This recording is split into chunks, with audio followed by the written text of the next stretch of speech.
everybody, I'm Tom Vasel, and I recently have done my top 100 games of all times list. And people often say, well, why don't you do your top 200? Well, that would take a really long time to do, and I often don't count out to my top 200. But this year, I did go up to my top 200 of games. Now, the thing about the top 200 is, honestly, it's really easy for me to tell you my number 1 to my number 5, but when you get to 137 and 138, that's a little harder to do. So I thought I'd make a video here where I went through 101 to 200, but I'm only giving myself 25 minutes to do it, which I believe gives me 15 seconds per thing. So I'm going to try to have them scrolling here next to you so you can see the games, and I've already went into some of my time because I see them starting to scroll now. So here we go. 101, the one that everyone always feels bad for because it just missed the top 100, and that's Baseball Highlights 2030. This is from Mike Fitzgerald. It's a fun baseball deck building game. I really enjoy it. Yes, it takes place in the future with androids and stuff in baseball, but it gives you a really good baseball feeling. There's a lot of cool expansions. It's a great two-player game, but can be expanded beyond that. 102, Star Wars Queen's Gambit. Now, this isn't a ha, I own it and you don't, but it really is that fantastic. Miniatures, a fun battle card system. The Star Wars Risk that came out in 2015 was close to it, but not as good. 103 is the Battle of Five Armies. This is a game which takes place at the end of a battle that takes place at the end of The Hobbit. And the Battle of Five Armies is kind of a sequel to Lord of the Rings. It's not nearly as complex as Lord of the Rings, but it's much more manageable, and I enjoy it more. Lots of forces all over the board. The evil guys have to win before the good guys, Eagles and Bjorn, show up, so a lot of fun. 104 is Scythe. Yes, I know Scythe is the hotness on everyone's list, and yeah, it's in my top 200. It's a really fun game. I really like the new expansion that just came out, added some more factions, so you get my review for that. By the time this has been posted, you should be out so you can see that. 105 is Dungeons and Dragons Attack Wing. Yeah, there's a lot of different attack things. There's X-Wing and the Star Trek Attack Wing. But I think Dungeons & Dragons still is my favorite of the lot, if only because they added ground troops. I don't know if this game is on hiatus or not, but it's a lot of fun. Number 106, Millennium Blades. Millennium Blades is a lot of fun. It is a game that simulates a CCG in which players are going to be buying packs of cards and opening them and hoping it's rare. And it even has a live feel to it. It's an excellent game. 107 is Core Worlds. Core Worlds is a game, and I realize that is someone I said the wrong dates for a baseball game, but anyway, Core Worlds. Focus, Tom, focus, you can do this. Core Worlds is a deck building game in which you are conquering different planets. It's basically based on Asimov's The Foundation series. I know they won't say that, but it certainly looks like it. With the expansion, it's a lot of fun. I really enjoy this one. It was my top 100 for a while. It's a little lengthy sometimes, which maybe made it fall out of top 100, but I still really have a lot of fun with it. 108, Star Trek Fleet Captains. This was in my top 10 at one point. This seems like a far drop, but it still is really fun. I gotta say, after a while, the fact that the components aren't that great does wear on me a bit, and it is lengthy, and it's hard to get people into it these days, but it's pretty cool. 109 is 1989. This is a game that is very similar to Twilight Struggle, has a lot of the same things. It's the fall of communism in 1989. I think they did a good job. Excellent game, very historical. 110, Deception, Murder in Hong Kong. This is a game in which it mixes resistance with some deduction as one person, without talking, is trying to give clues to people to figure out who the murderer is. Super fun game. Check it out. 111 and 112 are very similar. 111 is Defenders of the Last Stand, and 112 is Defenders of the Realm. They're very similar games. Defenders of the Last Stand takes place in an apocalyptic future, Mad Max style. Defenders of the Realm is fantasy, but you're defending a city, lots of different people coming in. It's a great cooperative game. Takes some of the aspects of Pandemic and expands upon them. 113 is Dead of Winter. Dead of Winter is a fun semi-cooperative game about the zombies, but it's less about the zombies and more about the other players. They just released an expansion for it that adds a lot of fun to it. 114, Wits and Wagers. I enjoy Wits and Wagers. It's a great party game, but it's best when you play a live style. We did one in a recent Dice Tower podcast where you can listen to a little bit about how we do Dice Tower as a live game show. 115 is The Duke. The Duke is a two-player abstract strategy game in which the pieces tell you how they move on them, and then when you move them, you flip them. Other than that, you're trying to catch your opponent's duke or king, but an amazing two-player abstract strategy game. 116 is Magic the Gathering. Magic the Gathering is a collectible card game. Wait, why am I even telling you guys? You guys know what Magic the Gathering is. It used to be my top 100, but a couple other games knocked it down. But it's still a very enjoyable game, and I still like Commander the best. 117 is Mogul. Yeah, Mogul's not a game a lot of people talk about, but it's a share train game in which players are going to be drafting different shares of these things, and it uses the auction mechanism of no thanks. 118 is the Dungeons & Dragons series. Castle Ravenloft, Wrath of Shardlan, Temple of Elemental Evil, The Legends of Dluzit. Super fun games. I don't look at them as dungeon crawls. I look at them as cooperative games in which you are just all working together and trying to get the different monsters and fight them off. 119 is Thunder Alley, although they just came out with a new Formula D version of it. But Thunder Alley by the Horgers is a racing game with drafting from GMT. As you can see, it's one of the few GMT games in my collection, but I think it's an excellent racing game. 120 is Warlord, the CCG. Warlord is a fantastic collectible card game that is out of print, but I loved it because it essentially uses the D20, where you have one warlord fighting someone else's warlord, but you have rows and rows of other guys who are in your way, and you're trying to get those guys to fight your opponents. It's kind of hard to explain, but it's kind of like the prequel to Summoner Wars. 121 is Lost Valley. This is a game where you go out panning for gold or blowing up mountains and mining and fishing and hunting. It's almost an RPG. You get a couple actions, you do something, it goes to the next person. The sense of discovery in it is fantastic. 122 is Mystic Vale. Mystic Vale is a new deck building game that just came out, which is fantastic because it takes clear cards and you stick them in each other. You're building cards as you go, so it's almost like a card building game. 123 is Castles of Mad King Ludwig, which used to be not my top 100, but it fell out, but again, a lot of these games did, but that's not a big deal. This is one where you're building a castle. I love the theming, love how wonderful this game looks, and I love the mechanism where you price things at the beginning. 124 is Celestia.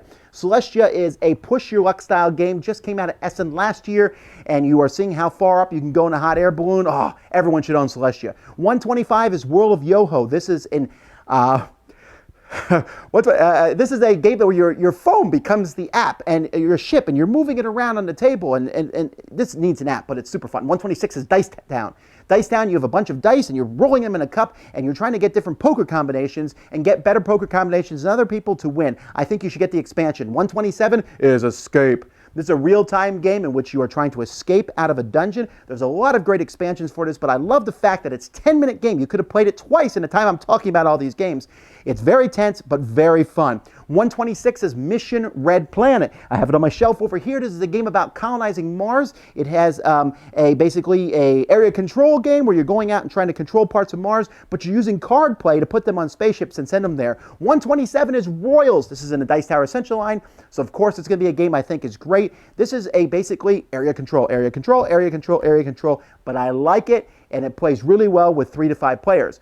128 is Forbidden Stars, which I fear will drop more because we're never going to see the expansion for now, which is very sad. But Forbidden Stars took the Warhammer 40K universe and put it into a board game and let me go and take one army against another army. Really liked it. 129 is the Adventurer's Temple of Shock, and if this ever gets reprinted, it could even go higher than that. But this is Indiana Jones in a box. This is boulders rolling down and you're running from it, and walls are crashing in, and there's a lava pit and a bridge that's wobbly, and there's plastic miniatures for all this, and it's silly fun, push your luck. Highly enjoyable. 130 is Flashpoint Fire Rescue. In Flashpoint Fire Rescue, you are working together to put out a fire. This is a noble theme. It's a theme that everyone should get behind.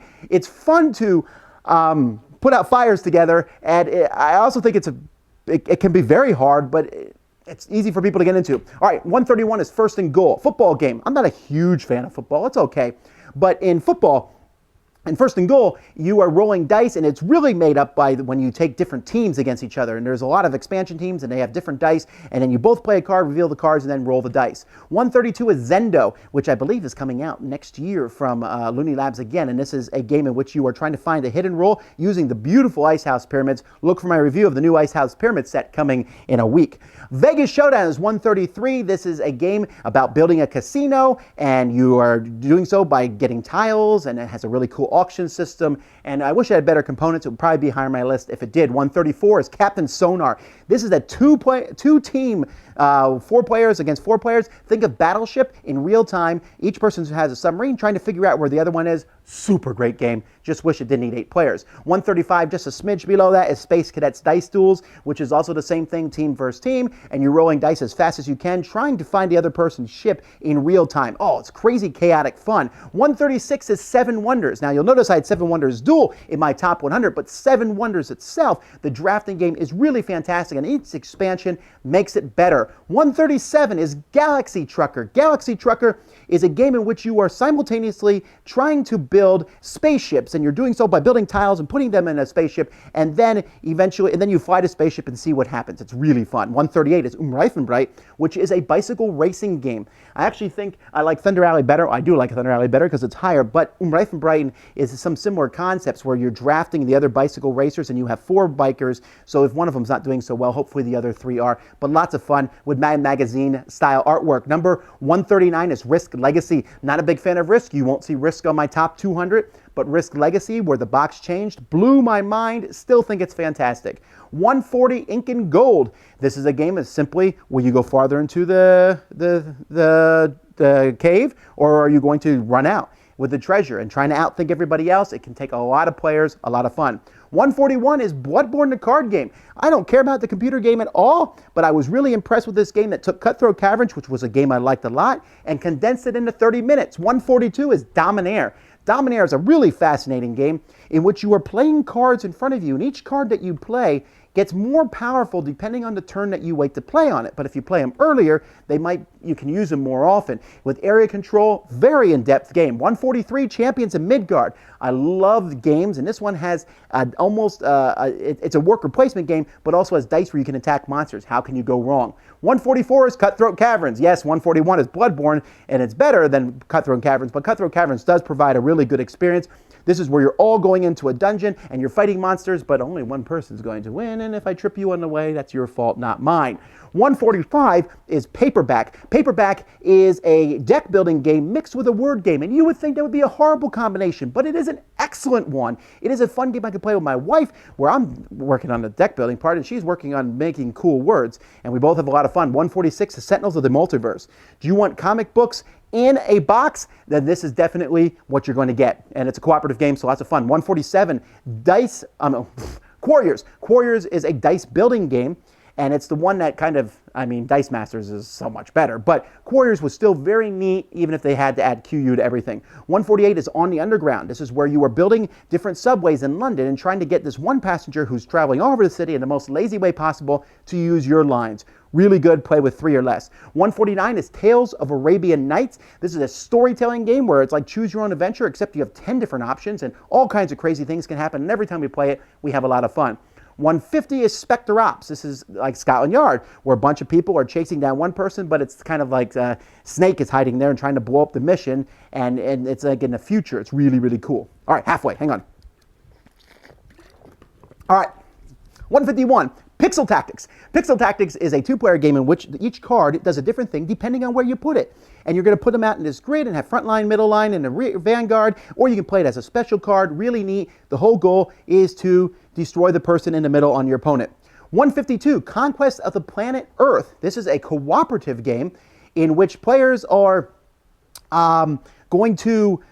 you are aliens invading Earth, and Earth is really strong. These guys are fighting you off. They even use superheroes to fight you. It's really annoying, so you want to be the best one to invade. Really fun game. This is one that's under the radar. If you don't like a lot of Flying Frog games, you still might like this one. 153 is Starship Catan. I like a lot of 2-player games. Starship Catan is a great one. There's trading involved, there's building a spaceship up, there's like a little bit of a memory element. I'm not a huge memory fan, but this one is excellent. 154 is Manhattan. In Manhattan, the whole goal of the game is to build skyscrapers up, and whoever has the highest skyscrapers gets a few points, but also having the most skyscrapers, and you put your skyscrapers on the other one, a great visual effect. 155, Good Cop, Bad Cop. This is a really fun little game. I didn't expect much from it, but the fact that you're sitting there trying to figure out who's on whose team. You have 3 cards in front of you, and the 2 of them are going to determine what you are, whether you're a good cop or bad cop, although there's one person who's a leader and one person who's bad. There's a lot of cool things. It's a great combo. 156 is Carcassonne the City. Carcassonne the City is is my favorite version of Carcassonne, in which you are building a city together, and it actually has walls and stuff, and the tiles don't matter quite as much what is connected to each other. It is an excellent version of the game. 157 is Chaos Ball. Chaos Ball was Eric Lang designed this 4-player game in which you were going, it's like Blood Bowl, where you're trying to get the ball to the other zone, but it's mostly about killing other people. But it's simple, fun, has great miniatures, and has a fun combat system. 158 is Horse Fever. Horse Fever is a horse racing game where you are trying to hobble the horses and mess with them. It's all about bidding and then trying to be as dirty as possible, messing up the horses. Really funny.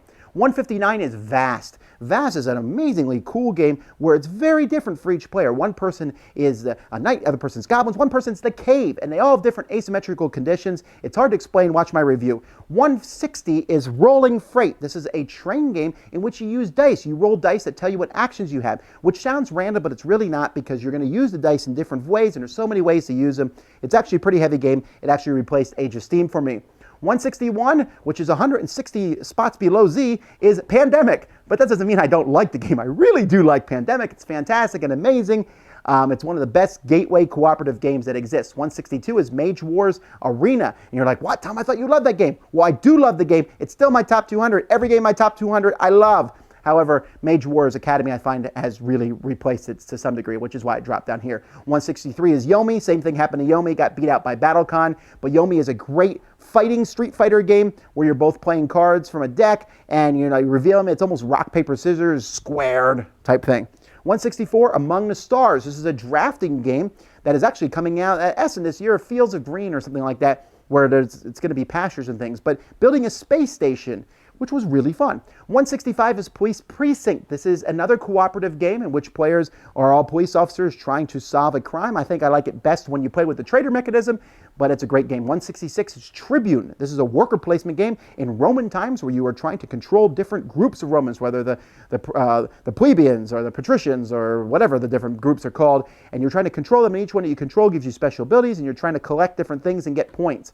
167 is City of Iron. This is a game I think that really put Red Raven games on the map. It is could collect resources and use those resources to go off on journeys or to build buildings. A great game. 168 is Trains. I do like Dominion better. I said I would like Trains better, but I think Dominion has longer term replayability.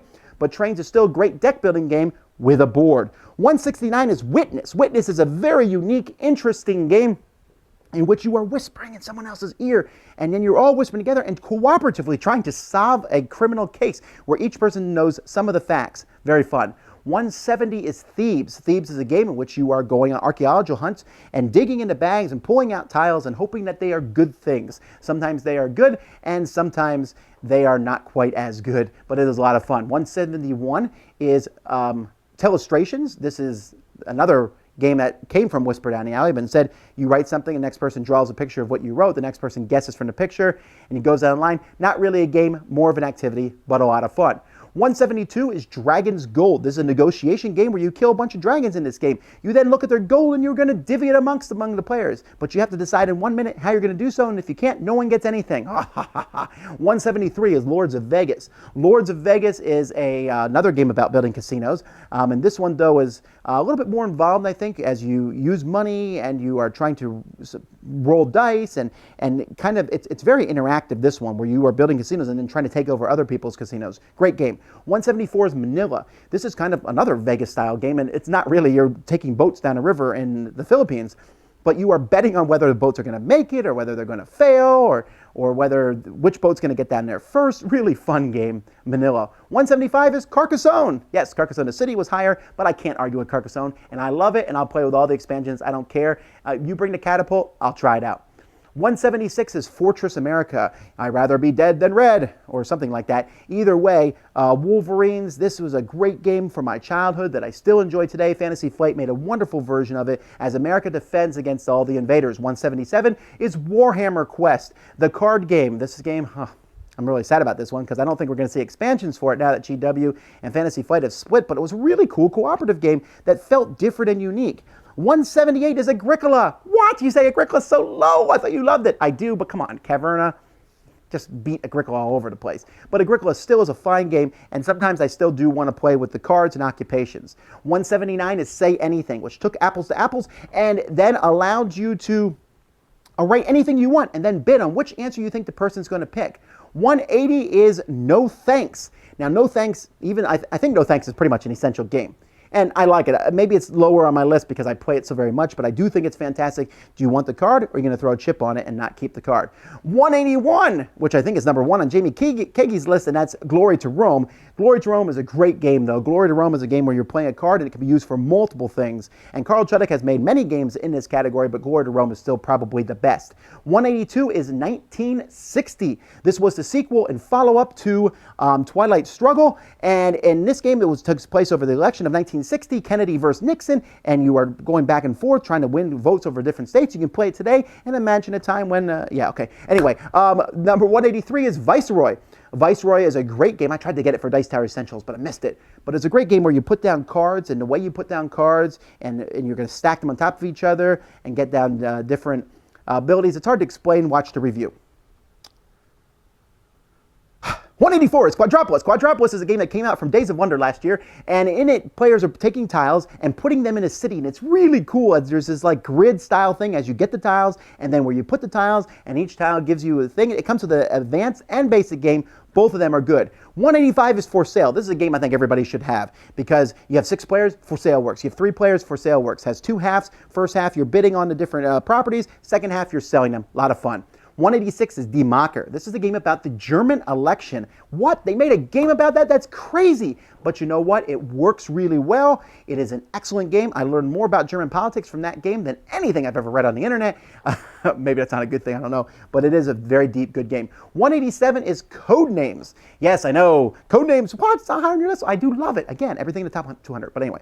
Codenames is a fantastic party game from Vlaada Chvátil in which you are trying to get your teammate to guess things by giving them clues. 188 is Shipyard. Shipyard is a pretty heavy Euro game in which there's not just one rondel. I think there's 5 in the game. And you're using different rondels to build ships, and then you're using those ships to go off and ship things. Really neat game. 189 is 7 Ages. 7 Ages is the history of the world in a box. And really it is. You take these civilizations and you will play them. It's very, very, very long, but still good. 190 is X-Wing Miniatures game. Yes, I think I like the D&D one better, but come on. You're flying X-Wings versus TIE Fighters. That's fantastic and fun, and they keep coming out with more ships for it. But just taking a couple X-Wings, a couple TIE Fighters, and the system works fantastic. 191! I must drink here because I get yelled at for this one. Catan. All right. So Catan, or Settlers of Catan, is an amazing game. I cannot argue that. I don't play it all the time anymore, but I still really do enjoy it. I still think it's fantastic. Now, it's 191 on my list, only with the caveat that I want to play with some of the expansions, whether it's Fishermen of Catan, Seafarers of Catan, Cities and Knights, or whatever. I don't actually like Cities and Knights as much, but there's a lot of other expansions I do like. All right, 192, Battle Stations. Battle Stations is kind of a mix of an RPG, a tactical miniatures game, and a board game. All those together, you're on a spaceship, and you're trying to accomplish a mission, but you can get off the spaceship. People can board your spaceship. Lots of fun. 193 is Get Bit. Get Bit is a game about sharks, and everyone's trying to avoid the shark, and you're playing cards at the same time and trying to outthink the other players. Silly, fun game. 194 is Giants. You may not have heard of Giants. This is from Madigo Games. This was the first in their box series before Kemet and Cyclades, and this one is about Easter Island and making statues and then using logs and rolling them onto another spot. Amazing game. 195 is Liberté. This is about the French Revolution from Martin Wallace, one of his best games in my opinion. It does a great job at bringing the chaos of the French Revolution to life and having it take place, and it's so much fun.